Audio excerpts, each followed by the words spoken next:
काय दादा उकाडा वाढलाय ना, वैतागायला झालंय नुसतं. हो ना दादा? क्या प्रॉब्लेम क्या? नाही प्रॉब्लेम काहीच नाहीये.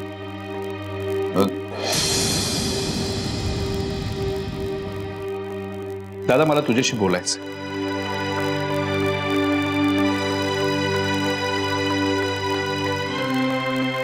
बोल, काय बोलायचं तुला?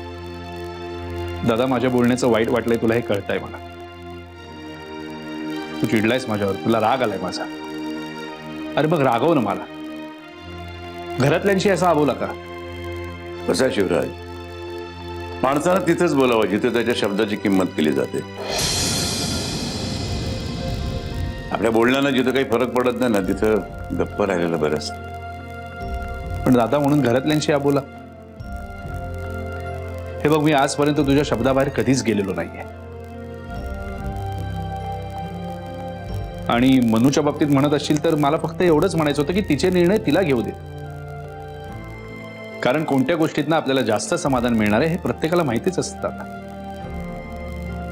मी त्या दिवशी जे तुला बोललो त्याच्यामुळे तुला राग आलाय, तू दुखावला गेलायस हे स्पष्ट आहे. पण दादा, आपण एखाद्याला जेव्हा सल्ला देतो तेव्हा त्याच्या मनाचा विचार सुद्धा करायला हवा ना. म्हणजे मी आतापर्यंत मनाच्या बाबतीत जे काही वागलो ते चुकीचं होतं असं म्हणायचं तुला? नाही दादा, माझं असं अजिबात म्हणणं नाही. तू उलट आमच्यासाठी खूप केलंयस. पण दादा, आपलं मत मांडणं आणि आपले विचार एखाद्यावर लादणं यात अंतर आहे ना.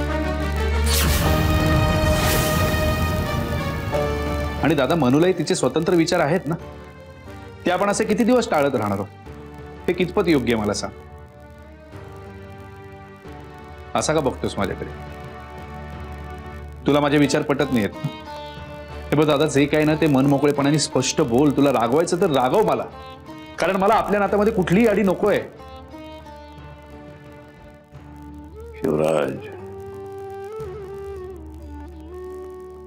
शिवराज सरनाईक, माझा धाकटा भाऊ, आज मला सांगतोय की मी माझे विचार लोकांवर लादतो. तसं काही नाहीये शिवराज, तसं नाहीये. आतापर्यंत आयुष्यामध्ये खूप खडतर प्रवास केलाय मी. आयुष्याच्या प्रत्येक वळणावरती परीक्षा घेतली आहे काळानं माझी. अगदी तू लहान असल्यापासून एक एक संकट झेलत, परिस्थितीशी दोन हात करत मी माझं घर, माझ्या घरातल्या माणसांना सुख देण्याचाच प्रयत्न केलाय. त्याच्यासाठीच झटत आलो मी आतापर्यंत.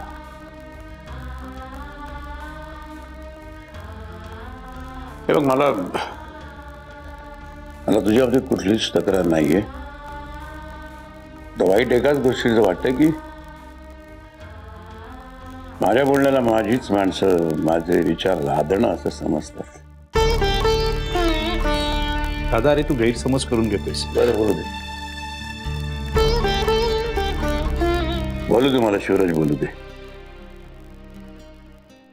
अरे मी आतापर्यंत हाच विचार केला की माझ्या घरातल्या माणसांना कुठलाच संघर्ष करावा लागू नये, अगदी काडी इतका सुद्धा. त्याच्यासाठीच मी आतापर्यंत झटत आलो. आजपर्यंत जे आघात काळी चिरत गेले ना, ते चेहऱ्यावरती येऊ सुद्धा न देता मी सहन करत आलो. आता नाही सहन करू शकत मी ते. आता पूर्वीसारखा खंबीर नाही राहिलो मी. थोडं जरी काही चुकीचं घडलं असं वाटलं तरी छातीत धडधडायला लागते माझी. एकेकाळी खूप खंबीर असलेला, कणखर असलेला हा पृथ्वीराज सरनाईक आता हळवा झाले.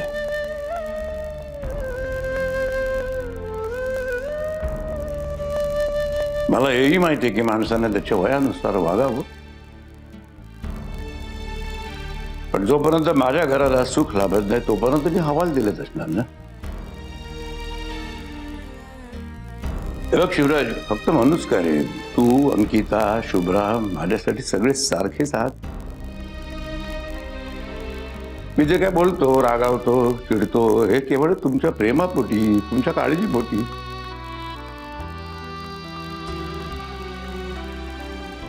हे बघ, तुम्हा सगळ्यांचं सुख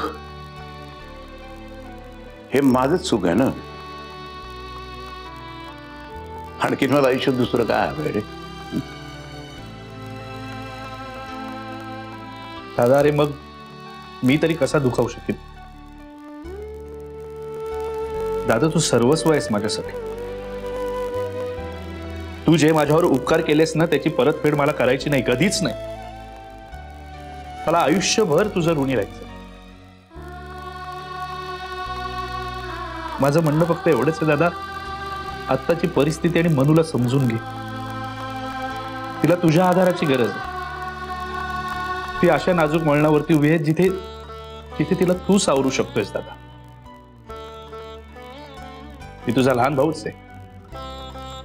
मी तुझ्या शब्दाबाहेर कधीच नाही, कधी जाणार नाही. माझ्यात तेवढी हिंमतच नाही. असं म्हणणं फक्त एवढंच आहे की हा असा आबोला धरू नकोस, बस एवढंच सांगायचं होतं.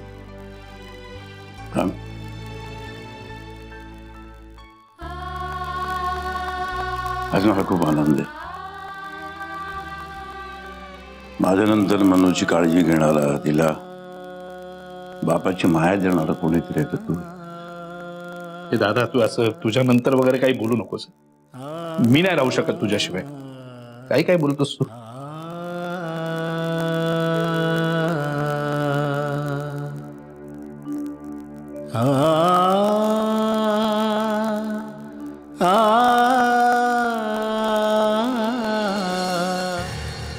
वरवर पाहता ही सगळी परिस्थिती खूप वेगळी वाटते मंजरी. पण नीट पाहिलं तर लक्षात येतं की जे घडतंय ते खूप वेगळं आहे. आणि आय होप एव्हाना तुझ्याही हे लक्षात आलं असेलच. मग काय करायचं आता? तुम्ही म्हणत असाल तर मी येऊ का घरी? नाही, कारण प्रियाला घरातनं हाकलणं तुम्हाला थोडं अवघड जाईल म्हणून म्हणते मी.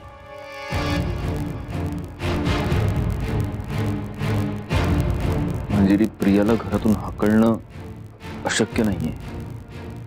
पण हे सगळं करताना आर्याच्या मनावर नेमका काय परिणाम होईल याचा विचार केल्याशिवाय मी कुठलीही स्टेप घेऊ शकत नाही. नाही, बरोबर आहे. या सगळ्या प्रकरणात आर्या भरडली जाता कामा नये. तिची काहीच चूक नाही. मला वाटतं आर्यासमोर प्रियाचं खरं रूप येणं फार गरजेचं आहे.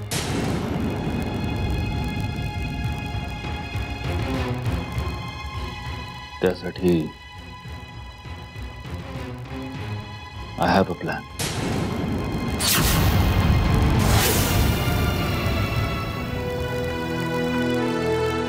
हे बघ, मी आजपर्यंत तुझ्या शब्दाबाहेर कधीच गेलेलो नाहीये.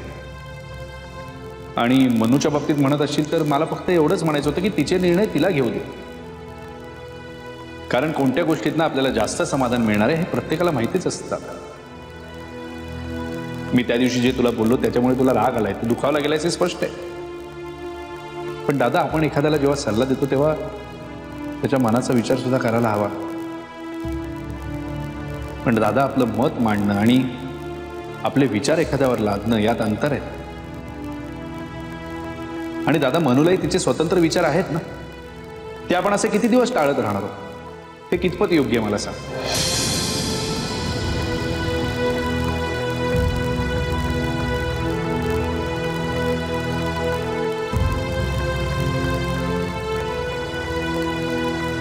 दादा, असे का बसला? तुम्हाला राग आलाय का यांचा? नाही, असं काही नाही. उगीच काहीतरी मनात आणू नकोस. मग असे एकटे का बसलात तुम्ही? दादा, तुम्हाला जे काही वाटतंय ना ते संकोच न करता बोला ना माझ्याशी.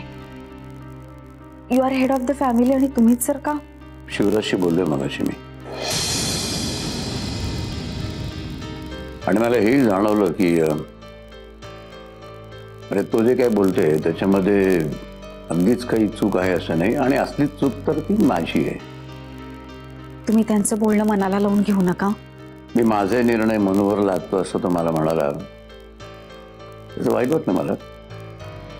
पण त्याचबरोबर त्याच्या बोलण्यामुळे कुठेतरी विचार करायला सुद्धा मला भाग पाडलं. खरंच मला विचार करायला भाग पडलं की बघ काय, माझं म्हणशील ना तर माझं असं काहीच नाहीये. म्हणजे झालं ते झालं. फक्त एवढीच इच्छा आहे की मनूच्या आयुष्यामध्ये आता कुठल्याही वादळानं थैमान घालू नये बस. मी समजू शकते. त्याचमुळे अंकिता मला हेच म्हणायचं की मनू जर पुन्हा त्या माणसाकडे जायचं म्हणत असेल आणि तो माणूस मनू केवळ परत यावी म्हणूनच चांगला वागत असेल तर मग पुढे काय होईल? पुन्हा माझ्या लेकराचं आयुष्य होरपळून निघेल. कारण मी त्या माणसाच्या बाबतीत अजून शुअर नाहीये. पण दादा, आता परिस्थिती वेगळी आहे. मुधोळकरांच्या घरात काय चाललंय आपल्याला चांगलं ठाऊक आहे. आणि मनूला एक संधी द्यायला हवी ना तिच्या आणि शुभ्राच्या आयुष्यासाठी. मनू आणि शुभ्रा माझ्या आयुष्यातून जाणारी कल्पनाच मला सहन होत नाही.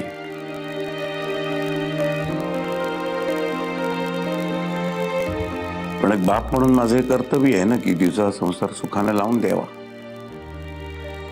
पण माझी लेक आणि माझी नात माझ्यापासून कधीच तुटू नये अशी माझी इच्छा आहे.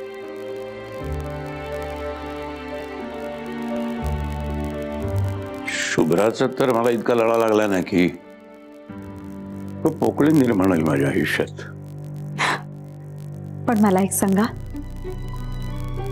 तुम्ही सांगितलेल्या मुलाशी जरी तिनं लग्न केलं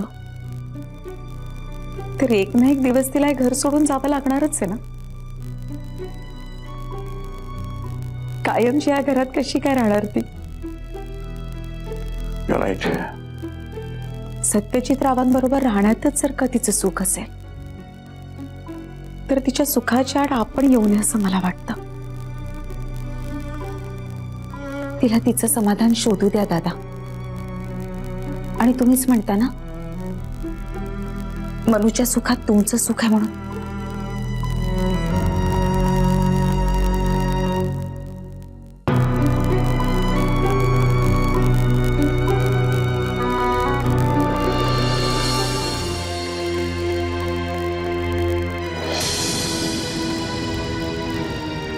काय काय काम इकडं? काय नाही, सहजच आले. काम नसलं तर यायचं नाही का? प्रिया, आता आणखीन नाटकं करू नकस. आधीच माझं डोसकं लई गरम झालंय. डोकं दुखतंय का तुझं? मी चेपून घेऊ, तुला बरं वाटेल. त्याची काय बी गरज नाही. तू निघून जा बघू इथून. म्हणजे माझंच नाही तर समद्यांचीच डोकीदुखी थांबल. आत्या, तू असं का बोलतेस? शालिनी मावशी मला या घरात घेऊन आली. तू आधार दिलास. तुम्ही सगळ्यांनी इतकं प्रेम दिलं. किती छान दिवस होते ना ते. आत्या, तू तर मला स्वतःच्या मुलीप्रमाणे वाढवलंस आणि मीही तुला तितकाच मान दिलाय. आजही देते. आजही तू माझ्यासाठी माझी सगळ्यात जवळची, मला आधार देणारी, लव्हिंग, केअरिंग, मला समजून घेणारी माझी आत्या आहेस. आत्या, तुला नाही माहित गेली 7 वर्ष मी कशी काढली. या घराची, इथल्या माणसांची, मिळालेल्या प्रेमाची खूप आठवण यायची मला. मग काय, त्या आठवणीत रमून जाणं हाच एक विरंगुळा होता. बाकी काही नाही. पण तू हे समजा मला का सांगतीस? फक्त एवढ्यासाठीच सांगते की एकेकाळी मी काहीही न सांगता माझं मन अचूक ओळखणारी आत्या होती. आता काय झालं? आत्या, मी जेव्हा या घरात आले ना तेव्हा माझं आयुष्य विस्कटलेलं होतं. ह्या घराने ते सावरलं. आणि आता तर आता काय? आत्या, आता मला जे हवंय तेच होतंय. सत्यजित माझ्याशी लग्न करायला तयार झालाय. अगं डोसकं फिरलंय त्याचं. मूर्ख आहे त्यो. येण्यासारखा बरवतो या. आत्या, तो माझ्याशी लग्न करायला तयार झालाय, यावर तुझा का विश्वास बसत नाहीये? मला नाही माहित. तू या घरात आली आणि समधी वाट लावली या घराचीच. आत्या, मावशीची सुद्धा हीच इच्छा होती की मी या घरची सून व्हावं. तुलाही असं वाटत होतं की नाही? आता सत्यजित सुद्धा तयार झालाय, मग काय प्रॉब्लेम आहे? हे बाय, मला काय बी विचारू नकस. तू जा बघू इथून. निघ निघ म्हणते ना.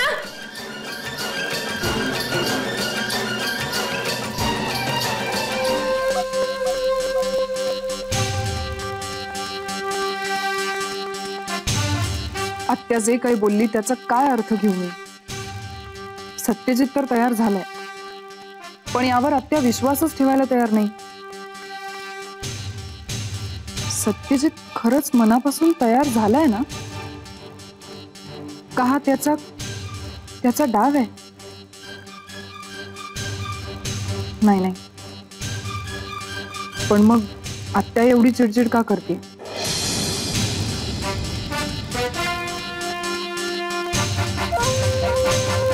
कारण सत्यजित जर माझ्यासोबत काही डाव खेळत असेल तर आत्याची अशी चिडचिड झालीच नसती. शिवाय घरातल्या इतर कोणाचंही वागणं चेंज झालं असं वाटत तरी नाही.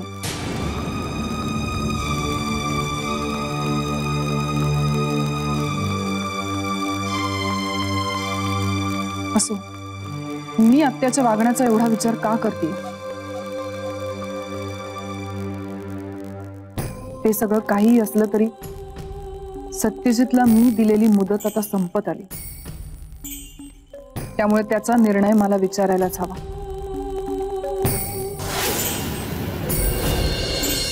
नेत्रा, आज जेवायला काय केलंस?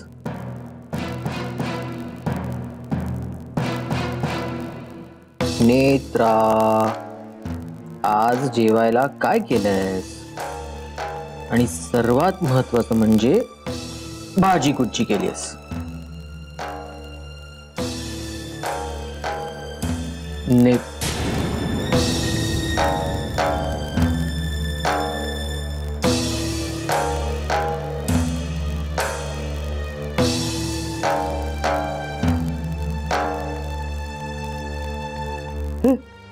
मगाचपासून मी तुझ्याशी बोलतोय. काय झालंय? Why are you so lost? Sorry. अरे, त्या प्रियाचा विचार डोक्यातून जातच नाहीये. ती कैदाशीन कधी एकदा हे घर सोडून जाते ना, असं झालंय मला. औरंगारे, मी खूप चांगलं ओळखते त्या बाईला. मला माहितीये की तिचा हेतू साध्य करून घेण्यासाठी कुठल्या थरापर्यंत जाऊ शकते ती. ती कुणाची गय नाही करणार म्हणून भीती वाटते रे. नेत्रा, अशा वेळी आपल्याला अलर्ट राहायला हवं. हे असं पॅनिक होऊन कसं चालणार आहे? सांग ना मला. मला नाही माहिती. इतका विचार करतेय पण एकही मार्ग सुचत नाहीये तिला घरातनं बाहेर काढायचा, म्हणून त्रास होतोय. नेत्रा, रिलॅक्स. हे बघ, काहीतरी मार्ग नक्कीच निघेल. शांत हो. तू चल, मला जेवायला वाट. भूक लागली. ये लवकर.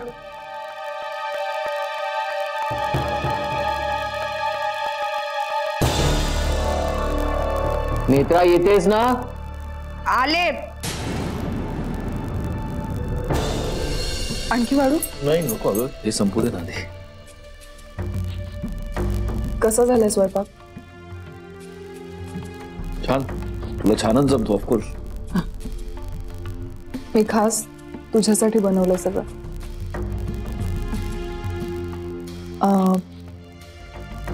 मंजिरीपेक्षा चांगला झालाय का?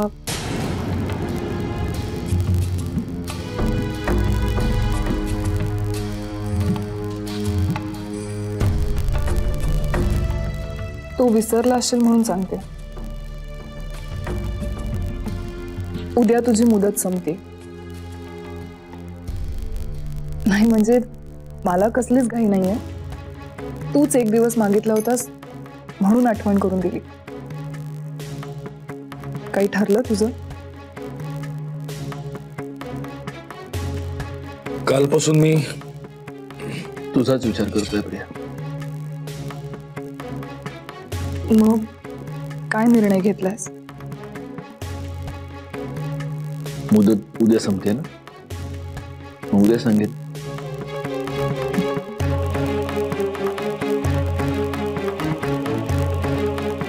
मी तुझ्यासाठी गुलाबजाम केले, ते घेऊन येते. बस.